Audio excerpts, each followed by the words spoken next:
There are three major names when it comes to the 2024 battle for the White House. Two are obvious, President Biden and former President Trump. But Florida Governor Ron DeSantis is a serious contender too, and he's been making big moves. Ron DeSantis is clearly the biggest rival to Donald Trump for the Republican nomination in 2024. Supporters of DeSantis argue he has many of the same populist instincts as Trump, but that he brings less chaos in his wake. Trump had a disappointing midterm election, with many of the candidates he endorsed losing key races. For DeSantis, it was just the opposite. He crushed his Democratic opponent, Charlie Crist, by almost 20 points in November. And remember, his state had been seen as a battleground up until recently. DeSantis has never said he's running for president, but he's certainly shaping up as if he's doing so. In particular, DeSantis is pressing the accelerator on some of the culture war issues that fueled his rise in the first place. Call it anti-wokeness or right-wing populism, or as DeSantis calls it, a commitment to the cause of freedom. But one way or another, DeSantis is digging in to the culture wars. On Tuesday, he announced an effort to strengthen his state's opposition to COVID-related mandates, even at this late stage of the pandemic.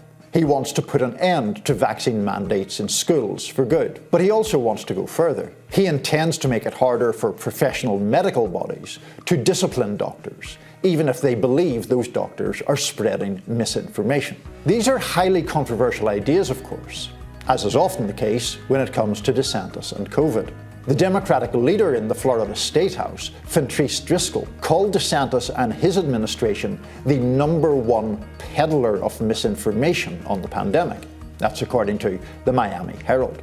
Driscoll also complained that DeSantis was pushing a fake ideology with real consequences, namely exposing people to serious illness and death by stoking vaccine skepticism, even though the governor is himself vaccinated. But politically, it's easy to see the rationale for DeSantis' moves. He knows the Republican base is skeptical of mandates, and COVID gives him a chance to outflank Trump. Trump has sometimes boasted of his administration's role in speeding the development of vaccines, and he even got booed by an otherwise supportive crowd in late 2021, when he himself acknowledged receiving a booster shot. DeSantis' approach extends beyond COVID, of course. He's in the middle of a legal battle over his Stop Woke Act, an attempt to restrict or ban critical race theory from schools, colleges, and workplaces.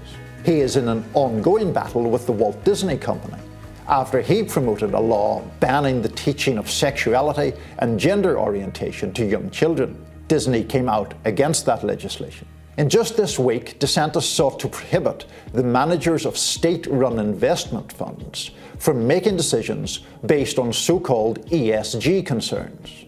That is, environmental, social and governance issues. Liberals detest DeSantis for all of this, but that doesn't bother him at all. One poll earlier this month from YouGov and the University of Massachusetts Amherst put him within 3 points of Trump in a hypothetical Republican primary. No other candidate was even in double figures. So it looks like Ron DeSantis has found his lane for 2024. And right now, he's picking up speed.